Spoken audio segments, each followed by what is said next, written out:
Sometimes you have to embrace bad chapters in order to write great ones. Here's why I say that. This is actually an important lesson that I just learned this year. Now let me show you this. I'm 24 chapters, as you can see, into my story to be king. But like, if you look in my outline, especially this one, I have barely anything on these chapters. But as you can see, you can only look up to chapter 10 for the most part, but there's like barely any information there. And if you look at, as I have another outline too, this one right here, this one has a lot more information, of course. But like, if I'm being truthful, if I'm being honest, this arc right here and this arc right here is basically irrelevant because I changed a lot of stuff. Like, nothing that happens here is, I wouldn't say nothing, but like 80% that's happening in this outline is not currently happening in the story. And I think the main reason why I'm able to reach 24 chapters despite my outline not truly being completed, or I'm stopping at a certain point, or I'm actually not even following the outline completely, is the fact that I'm actually embracing bad chapters. The main reason why I'm saying this is because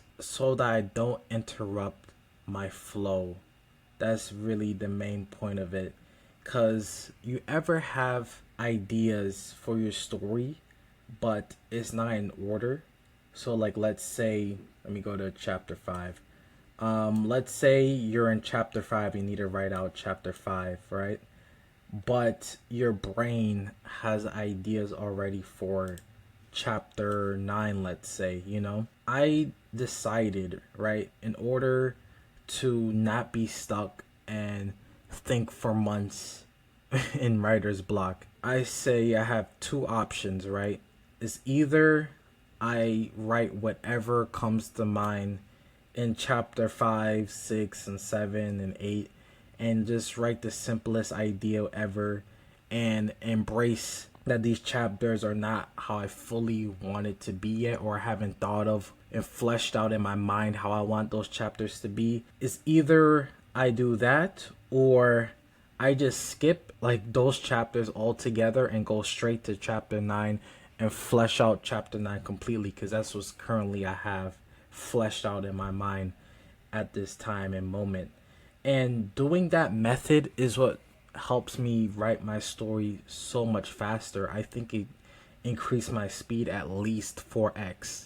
Yeah, about that. Maybe more. Honestly, it's probably a lot more, because truly when you're stuck on a chapter, you could be stuck for months to a year. Like, I know people who've been stuck on chapters for a couple of years and haven't moved since, just because of a singular chapter or a few chapters, even though they have ideas for the end of the story or any other chapters in the story, but because in their mind they want to stick to the order of like first chapter, second chapter, third chapter, you know, because of that, that's why they're stuck in this particular chapter and they're not moving on. That's why I wanted to make this video and keep this in mind. Embrace bad chapters in order to write great chapters. You could have vague ideas and put placeholders, because you have to remember that this is the first draft. That's something I always have to remind myself too. This is the first draft, because this video is also for me and my future self as well. This is the first draft. Remember that. This is the first draft. You could edit this later. You could go through the story later. The whole world is not going to see the story right now. You could go through the story later and change whatever parts you want to change. And one thing I notice as well is when I do that, when I either write out the chapter as vaguely as possible or just skip it altogether and move on, a lot of times as I'm writing out whatever chapter I'm flowing with at the moment, once I complete that, that's when the ideas for the chapters I'm stuck with comes together and comes in my brain, you know? That's when it happens. So, and I think it's because you're letting flow happen. You're letting, I wouldn't say, in my mind, I was about to say, you're just going with the flow when you're not controlling your circumstances in a way, but you are, but you're not. let's say that you're attached, but you're also detached. You're detached to the fact that the ideas might come when it comes. You never know when it's gonna come, but you're preparing for that time to come by allowing your brain to flow to whatever chapter, whatever page, whatever character it wants to go through at this time and moment. I hope that made sense. I'm not too sure if that part really made sense at all, but hopefully it did, and maybe I'll expand that another time or when I gather my thoughts and I could flow better with that. But another point I want to make is execution. Focusing on execution. I noticed that once you stuck on a chapter and you're trying to find a great idea for this chapter before moving on, you lose that momentum, which means over time increase the likelihood of procrastination. This is where 2 days of missing your writing session becomes 4 to a week to a month to a year. It happens that fast. And it all starts from you wanting to have the idea for this particular scene. Sometimes it's just one scene that could ruin your whole momentum. And to avoid that, just write the simplest idea you have in mind and move on. That's the overall truth to this video right here, and the way I'm learning to write with my stories. Lastly, don't let the minor details stop your flow. And by the way, the reason why I'm looking down is because I have some stuff written. So I'm just like reading my notes here. But yeah, like I was saying, don't let minor details stop your flow. Like I was saying earlier with the scenes and stuff, don't let that stop your flow. Continue writing on. Skip it if you have to. Continue writing on. And one thing I should let you know as well with what's going on with my story, I don't even have proper names right now for my characters. Like honestly, I don't even have like a true name for let's say this story's called To Be King. I don't even have a proper name for the king that's currently in my story. I don't have a proper name for majority of the characters. Maybe 80% of my characters I don't have a proper name.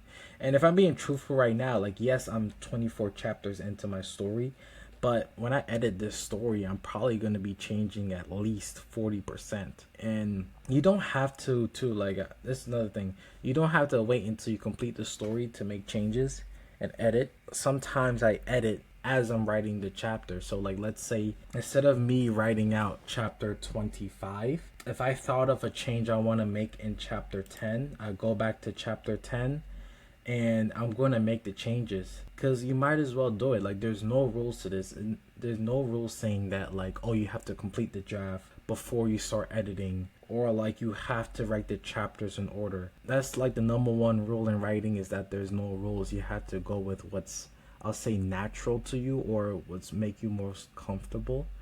And yeah, that's normally what would be the fastest way for you to even complete your story in the first place. It's just finding that comfort zone, or just that zone that you could flow with, and it's just the method for you, let's just say, in order for you to complete the story.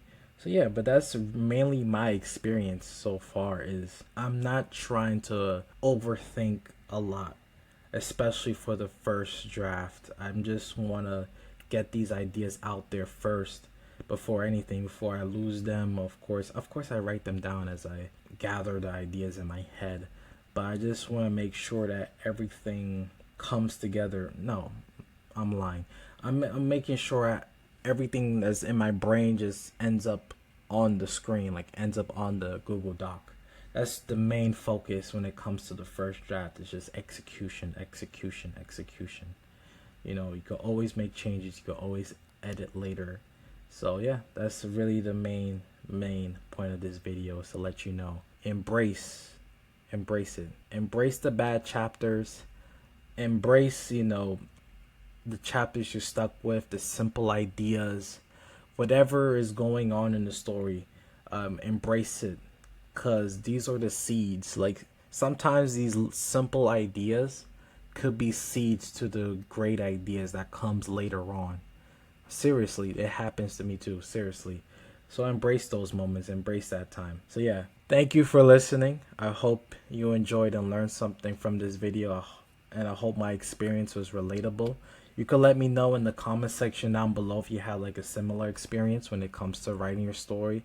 Like, let's say when it comes to overthinking or being stuck on a chapter, or you know, you don't really have a great idea for a chapter, but you have a great idea for the following chapters.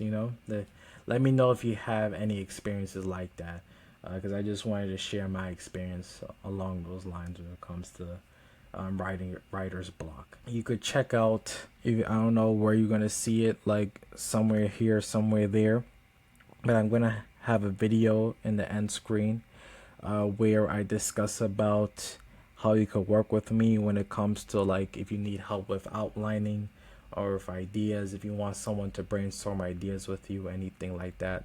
You could set up a consultation call, but I have like a video somewhere along the screen that will help explain what I do, how I work with people, things like that. So yeah, thanks for watching. Hope you have an amazing day, and remember, write your story for you. It's just for you. As long as you like it, that's all that matters. Thank you.